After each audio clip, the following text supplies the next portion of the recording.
Hey everyone, my Dibyendu Moni and you're watching Youth Hub Education YouTube channel. Common admission portal, অর্থাৎ যেখানে তোমরা জেক্সপো, ভোকলেট, ITI সব কিছুর জন্য অ্যাপ্লাই করতে পারবে, সেই পোর্টাল কিন্তু খুলে গেছে। এবং সেই পোর্টাল খুলে যাওয়ার পর এবার কিন্তু প্রত্যেকে তোমরা অ্যাপ্লিকেশনটা শুরু করতে পারবে। অ্যাপ্লিকেশন যেটার জন্য আমরা ওয়েট করছিলাম, সেই অ্যাপ্লিকেশন কিন্তু শুরু হয়ে গেল।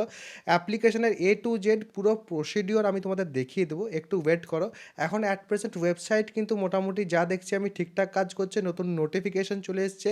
নোটিফিকেশনের মধ্যে কারা এলিজিবল কিনা সব কিছু কিন্তু সেখানে দেওয়া আছে। পুঙ্খানুপুঙ্খভাবে এ টু জেড এভরিথিং কিন্তু আমি তোমাদের সাথে ডিসকাস করে দেবো, যাতে তোমাদের সুবিধা হয়। আর এই যে কমন অ্যাডমিশন পোর্টাল আছে, সেখানে তোমরা কিন্তু একটা প্রথমত প্রোফাইল ক্রিয়েট করতে হবে। প্রোফাইল ক্রিয়েশন, তারপরে তোমরা মাল্টিপল কোর্সেসের জন্য অ্যাপ্লাই করতে পারবে। এবং অ্যাপ্লাই করার পর তোমাদের কিন্তু অনলাইনে ডকুমেন্ট ভেরিফিকেশন এটসেট্রা সব কিছু করতে হবে। জাস্ট শুরু হলো, চলবে এখন অনেক দিন। এ টু জেড সব ইনফরমেশন যারা পলিটেকনিকে স্পেশালি ভর্তি হতে চাইছো, তারা কিন্তু আমার চ্যানেল থেকে পেতে চলেছো।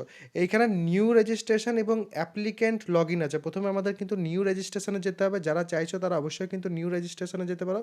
নিউ রেজিস্ট্রেশনে যে পর নিজেদের মোবাইল নাম্বার এটসেট্রা দিয়ে পর তোমরা কিন্তু ভেরিফিকেশন কোড যেটা বা ওটিপি যেটা আসবে, সেটাকে সেখানে কিন্তু দিয়ে তারপর কিন্তু তোমরা নিজেদের একটা প্রোফাইল সেখানে ক্রিয়েট করতে পারো। আর সেটা যদি বাদ দিই, তাহলে সেক্ষেত্রে তারপর কিন্তু তোমরা অ্যাপ্লিক্যান্ট লগ ইনের জায়গাতে যাবে এবং অ্যাপ্লিক্যান্ট লগ ইনের জায়গায় যেয়ে পর তোমরা কিন্তু তোমাদের যে প্রোফাইল, সেই প্রোফাইলে যেয়ে পরে বাকি সব কিছু তোমরা কিন্তু ফিল করতে পারবে। 1/7/2011 এর থেকে আগে, মানে 1/7/2011 আগে, মানে তার যে কোনো আগে, 2009-এ হোক, 2010-এ হোক, 2008-এ, 7-এ, 5-এ, 4-এ, আপার এজ লিমিট কিন্তু কোনো কিছু দেওয়া নাই। কিন্তু তার থেকে যদি কম বয়স হয় তোমাদের, সেই ক্ষেত্রে কিন্তু তোমাদের সমস্যা। তো সেটা আমি তোমাদের বলে রাখলাম। আর তাছাড়া কোয়ালিফিকেশন ক্রাইটেরিয়া এটসেট্রা যেগুলো, সেগুলো তোমাদের বলেছিলাম যে ক্লাস 10th অ্যাপিয়ারিং বা ক্লাস 10তে পাস যারাই আছো, তারা কিন্তু জেক্সপোর ক্ষেত্রে এবং ভোকলেটের ক্ষেত্রে 10+2 বা ইকুইভ্যালেন্ট তোমাদের কিন্তু পাস হতে হবে। পলিটেকনিকে যারা অ্যাডমিশন নিতে চাইছে, তাদের জন্য কিন্তু 450 টাকা ফিজ এই বছরও রাখা হয়েছে। কন্যাশ্রী ক্যান্ডিডেট যারা আছো, তাদের ক্ষেত্রে 225 টাকা কিন্তু নেওয়া হবে।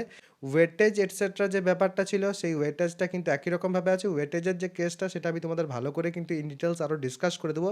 50-50 ওয়েটেজের ক্রাইটেরিয়া আছে জেক্সপোর ক্ষেত্রে এবং ভোকলেটের ক্ষেত্রে, বোথ ক্ষেত্রেই। যদি এই ওয়েটেজের সিস্টেমটা প্রপার ক্যালকুলেশন কীভাবে করতে হয় কিনা জানার থাকে, সেটা অবশ্যই কমেন্ট করবে, আমি অবশ্যই কিন্তু জানিয়ে দেবো। তার সাথে সাথে ডিস্ট্রিক্ট কোটার বিষয়টা আছে, ডিস্ট্রিক্ট কোটা কারা কারা পাবে না, সেই বিষয়টাও ডিসকাস করে দেবো। এ টু জেড সব কিছু এবারে কিন্তু আমি চ্যানেলের মধ্যে আস্তে আস্তে ডিসকাস করা শুরু করবো। চ্যানেলটাকে অবশ্যই সাবস্ক্রাইব করে বেল আইকনটাকে প্রেস করে অল করে রাখবে, কারণ এ টু জেড সব কিছু কিন্তু চ্যানেলেই তোমরা পাবে। আর এটা যদি বাদ দিই, তাহলে সেই ক্ষেত্রে ভুল ম্যাক্সিমাম স্টুডেন্ট কি করে না, শুরুর দিকে করতে যায় সব কিছু ভালো করে না দেখে পরে সব ফিল আপ এটসেট্রাগুলো করতে যায়, নিয়ে অনেক স্টুডেন্টের কিন্তু ভুল হয়। তো বলবে একটু ওয়েট করো, যা যা ইনফরমেশান আছে যেখানে যেটা করতে হবে, সেই সব কিছু আমি তোমাদের অবশ্যই কিন্তু জানিয়ে দেবো।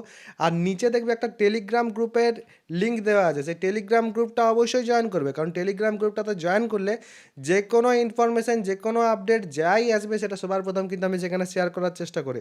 তো সেই ক্ষেত্রে তোমরা কিন্তু সেই যে ইনফরমেশান, সেই ইনফরমেশানটা কিন্তু সেখানে পাবে এবং সেটা হোপফুলি তোমাদের জন্য কাজে লাগবে। তো অবশ্যই যারা যারা চাইছো, অবশ্যই কিন্তু টেলিগ্রাম গ্রুপ যেটা আছে, সেটাতে কিন্তু জয়েন হয়ে যাবে। আর বাকি যেসব বন্ধু বান্ধব আছে যারা পলিটেকনিকে ভর্তি হতে চাইছে, এই ভিডিওটা তাদের সাথে শেয়ার করো। এবং সবাই ভালো থাকবে, সুস্থ থাকবে এবং আমার সাথে থাকবে।